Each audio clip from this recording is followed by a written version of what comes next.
يطيب لي باسم المملكة المغربية برلمانها التعبير عن الاعتزاز بالمشاركة بجانب كل مكونات أسرتنا الإفريقية، شاكرا للسيد رئيس البرلمان الإفريقي صديقي شارون بيرا على دعوته للمشاركة في الجلسة الافتتاحية للبرلمان الإفريقي. هذه الجلسة التي تنعقد في سياق عالمي خاص مطبوعا أساسا باستمرار التبعيات السلبية للأزمات الجيوسياسية الدولية والإقليمية، وفي ظل مستجدات وأحداث إقليمية متسارعة تزيد من حجم التحديات القارية المشتركة، خاصة على مستويات السلم والأمن والتنمية. ونحن مدعوون جميعا انطلاقا من دورنا الرئيسي كممثلين لشعوبنا لبناء أجندة برلمانية قارية قادرة على مواجهة كل التحديات وتسريع انبثاق نموذج قاري لضمان التنمية المشتركة وتحقيق تطلعات شعوبنا في الرفاه والتقدم والازدهار. كما أنوه بتنظيم البرلمان الإفريقي لهذه الدورة تحت عنوان تسريع تنفيذ منطقة التجارة الحرة القارية الإفريقية،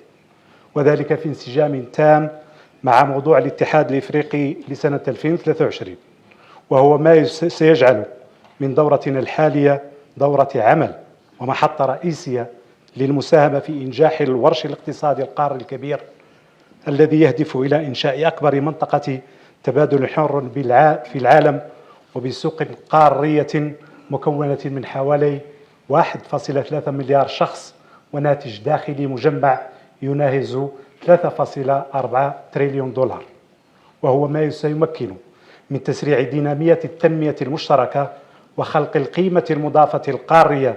وبناء منظومة اقتصادية قوية وتنافسية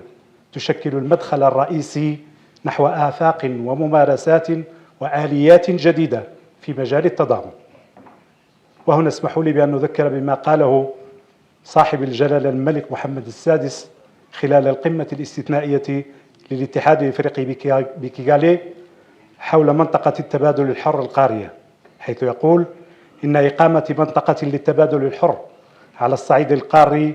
من شأنها أن تساهم في تعبئة الطاقات وتطوير الخبرات وحفز التفكير الجماعي الخلاق، كما تستجيب على الخصوص لما يحدو شبابنا من طموح أكيد لبناء قارة إفريقية قوية ومندمجة. حضرات السيدات والسادة، إن ورش تنفيذ منطقة التبادل الحر للقارة الإفريقية يوجد في صلب اهتمامات المملكة المغربية بالنظر لأهميتها في تغيير النموذج التنموي القاري ليصبح أكثر قدرة على الإنتاج وخلق الفرص للجميع. كما سيمكن هذا المشروع القار الهام من إحداث عدد كبير من مناصب الشغل لفائدة الشباب وإنقاذ 30 مليون مواطن إفريقي من الفقر المدقع وتحسين دخل 68 مليون شخص مع زيادة الثروة القارية ب 450 مليار دولار. لذلك ووفق منهجية طموحة عملت بلادي على المساهمة في بناء نموذج قاري للتنمية المشتركة من خلال مجموعة من المشاريع والبرامج الدامجة بعدد كبير من دول القارة تهم تطوير البنيات التحتية والتكوين الجامعي والمهني وتعزيز السيادة الغذائية والطاقية والأمن الصحي وتثمين الموارد الداخلية وتقوية المنظومات الصناعية. كما تعمل المملكة المغربية على تبادل الخبرات والممارسات الفضلى الخاصة بالبرامج الاقتصادية والتنموية بجانب تقوية المنظومات المالية والبنكية لعدد كبير من دول القارة، وهو ما مكن من ارتفاع القيمة الإجمالية للمبادلات التجارية الثنائية للمغرب مع الدول الإفريقية بنسبة 9.5% كمتوسط سنوي. بالموازاة مع تقوية الاستثمارات المغربية في إفريقيا، والتي تتكون أساسا من الاستثمارات المباشرة في إفريقيا جنوب الصحراء، مما جعل المغرب أول مستثمر إفريقي بالقارة الإفريقية، وانسجاما مع روح التضامن والتعاون والتآزر التي تشكل محور عقيدة التعاون بين المملكة المغربية وأشقائها الأفارقة. تعمل بلادي على الاستثمار من أجل تعزيز الأمن الغذائي القاري وذلك بمواكبة مجموعة من الدول الإفريقية في بناء استراتيجيات فلاحية متقدمة لتقوية السيادة الغذائية وتعزيز القدرة على المنافسة في الزراعة الدولية وولوج أسواق جديدة. كما تعمل بلادي من خلال المكتب الشريف للفوسفات على تطوير سلسلة قيمة قارية متطورة ستمكن إفريقيا خلال سنوات من مولوج بشكل عادل ومنصف إلى الكميات الكافية من الأسمدة، حيث تعتمد بلادي على رؤية واضحة لتنفيذ مشاريع ستغير الوجه الفلاحي للقارة وستعزز أمنها الغذائي، لعل أبرزها العمل على إنشاء منصة صناعية لإنتاج الأسمدة بإثيوبيا بكلفة تصل إلى 3.7 مليار دولار وبطاقة إنتاجية تناهز 2.5 مليون طن سنويا من الأسمدة الموجهة للأسواق المحلية وأسواق التصدير، بجانب فتح مصنع بغانا سيكون مخصصا لصناعة الأسمدة، ومصنع ثاني بنيجيريا سيكون مخصصا لصناعة الأمونياك الذي يستعمل في التخصيب الزراعي. وعلى المستوى الطاقي تعمل بلادي وجمهورية نيجيريا الاتحادية على إنجاز خط الغاز بين البلدين يمر عبر مجموعة من دول غرب القارة، وهي مبادرة طموحة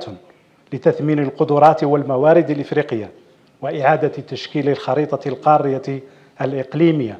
وتعزيز القدرات اللوجستية والتنافسية للغاز الإفريقي وتقوية تموقعه في السوق الأوروبية. وستبلغ استثمارات هذا المشروع حوالي 25 مليار دولار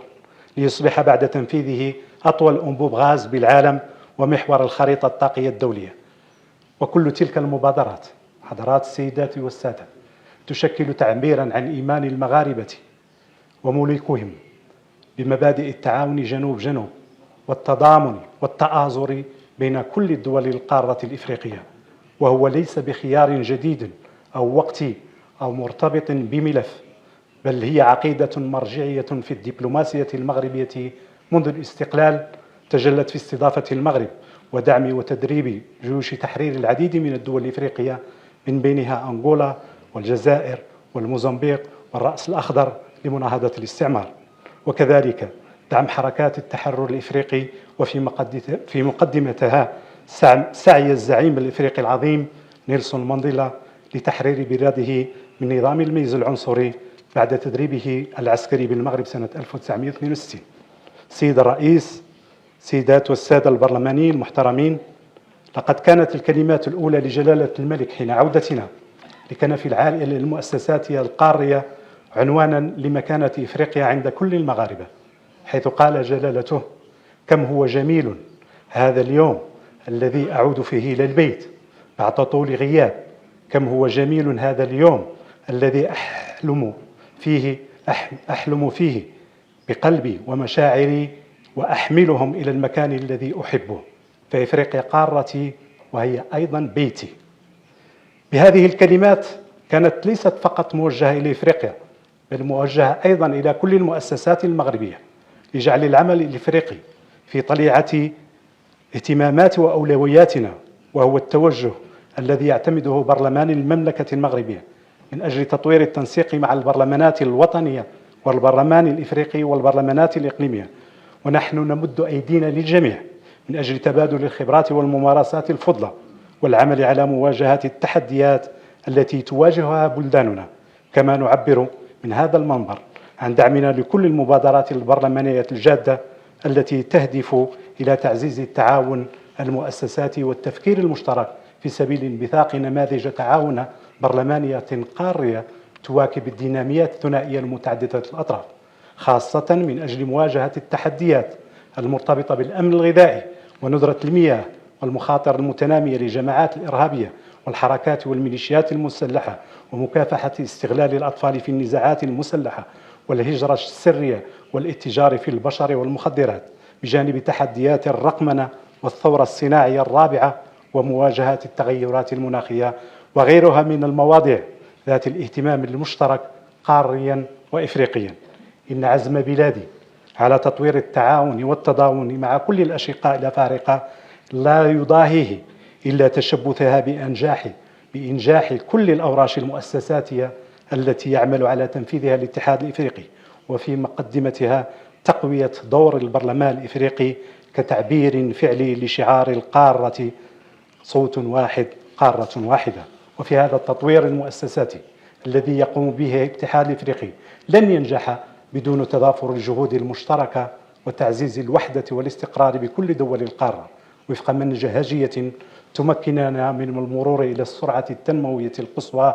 بأسلوب عادل ومنصف بين كل مكونات أسرتنا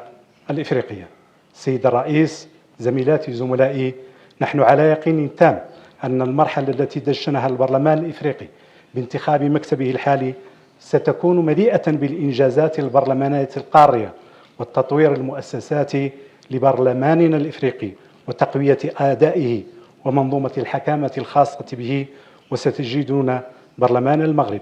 دائما في مقدمة الداعمين لكم ولعملكم الكبير من أجل تفعيل نموذج جديد للعمل البرلماني الإفريقي المشترك. وفي الختام، نجدد لمكتب البرلمان الإفريقي ولرئيسه العزيز صديقي تشيف شارون بيرا اعتزازنا الكبير بدعوتهم لنا لحضور أشغال افتتاح الدورة البرلمانية الحالية، فإننا متيقنون كامل اليقين من نجاح أشغالكم ومتطلعون لما سينتج عنها من توصيات نأمل أن يكون المواطن الإفريقي في صلب توجهاتها واستقرار قارتنا وسلمها وأمنها أبرز اهتماماتنا. حفظ الله إفريقيا وشعوبها، والسلام عليكم ورحمة الله تعالى وبركاته.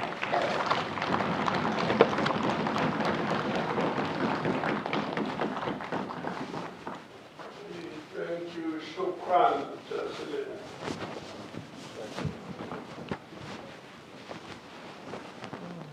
Right. I can make a comment so that we